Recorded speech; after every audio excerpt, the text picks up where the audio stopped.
வணக்கம் மகர ராசி நண்பர்களே. பராபவ வருடம் வைகாசி மாத கிரக நிலைகளை ஆராய்ந்து பார்க்கும் பொழுது மாத தொடக்கத்தில் உங்கள் ராசிநாதன் சனி சகாயஸ்தானத்தில் சஞ்சரிக்கிறார். 7.5 சனி விலகிவிட்டது. எனவே இந்த மாதம் பொருளாதார நிலை திருப்தி தரும். புனித பயணங்கள் அதிகரிக்கும். இடம் வாங்கும் முயற்சி கைகூடும். வரன்கள் வாசல் தேடி வரும். அரசியல் மற்றும் பொதுநலத்தில் இருப்பவர்களுக்கு மக்கள் செல்வாக்கு அதிகரிக்கும். குரு பெயர்ச்சிக்கு பிறகு குருவின் பார்வை உங்கள் ராசியில் பதிவதால் மாதத்தின் பிற்பகுதியில் வளர்ச்சி கூடும். வருமானம் அதிகரிக்கும். அதே போல் வைகாசி 1ஆம் தேதி அதாவது 15/5/2026 அன்று மிதுன ராசிக்கு சுக்கிரன் செல்கிறார். உங்கள் ராசிக்கு 5, 10 ஆகிய இடங்களுக்கு அதிபதியானவர் சுக்கிரன். 10க்கு அதிபதி 6ஆம் இடத்தில் சஞ்சரிக்கும் இந்த நேரத்தில் தொழில் உத்தியோகத்தில் நல்ல முன்னேற்றம் ஏற்படும். குறிப்பாக பரிசீலனையில் இருந்த பதவி உயர்வு இப்பொழுது கிடைக்கும். பணி நீக்கம் செய்யப்பட்டவர்கள் மீண்டும் பணியில் சேரும் வாய்ப்பு உண்டு. குடும்பத்தில் ஒருவருக்கு மேல் சம்பாதிக்கும் சூழ்நிலை ஏற்படும்.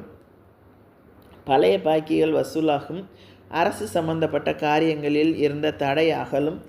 வைகாசி மாதம் 12ஆம் தேதி அதாவது 26/5/2026 அன்று மிதுன ராசிக்கு புதன் செல்கிறார். உங்கள் ராசிக்கு 6, 9 ஆகிய இடங்களுக்கு அதிபதியானவர் புதன். 6க்கு அதிபதி 6ஆம் இடத்திலே சஞ்சரிக்கும் இந்த நேரத்தில் எதிரிகளின் பலம் குறையும். லாப நோக்கத்தோடு பழகியவர்களை இனங்கண்டு கொள்வீர்கள். தொழிலில் உள்ள பணியாளர்களை திடீரென மாற்றும் சூழ்நிலை உருவாகும். உடல் நலத்தில் கொஞ்சம் கவனம் தேவை. கைவலி கால்வலி ஏற்பட்டு மருத்துவ செலவுகள் உருவாகும். உத்தியோகத்தில் உங்களுக்கு ஒத்துழைப்பு தராத மேலதிகாரிகள் திடீரென மாற்றப்படலாம்.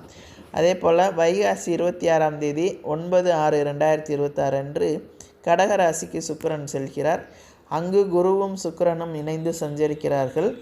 சகாயஸ்தானத்தில் குருவும் தொழில் ஸ்தானாதிபதி சுக்கிரனும் இணைந்து சஞ்சரிக்கும் இந்த நேரத்தில் பல நல்ல மாற்றங்கள் இல்லம் தேடி வரும். புதிய பொறுப்புகளும் பதவிகளும் கிடைக்கும். பெரிய மனிதர்களின் சந்திப்பால் பெருமை அடைவீர்கள். வியாபாரத்தில் கணிசமான லாபம் கைகளில் புரளும். புகழ்பெற்ற ஆலயங்களுக்கு சென்று வழிபட்டு வருவீர்கள். பொது வாழ்வில் உள்ளவர்களுக்கு புகழ் கூடும். வியாபாரம் தொழில் செய்பவர்களுக்கு ஒப்பந்தங்கள் அடுக்கடுக்காக வந்து சேரும். உத்தியோகத்தில் உள்ளவர்களுக்கு அதிகாரிகளின் ஆதரவு உண்டு. கலைஞர்களுக்கு கை நழுவி சென்ற வாய்ப்புகள் கைகூடி வரும். மாணவ மாணவிகளுக்கு மதிப்பெண் அதிகரிக்கும்.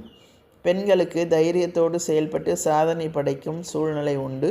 வருமானம் உயரும். இம்மாதம் வராகி வழிபாடு வளர்ச்சியை கூட்டும்.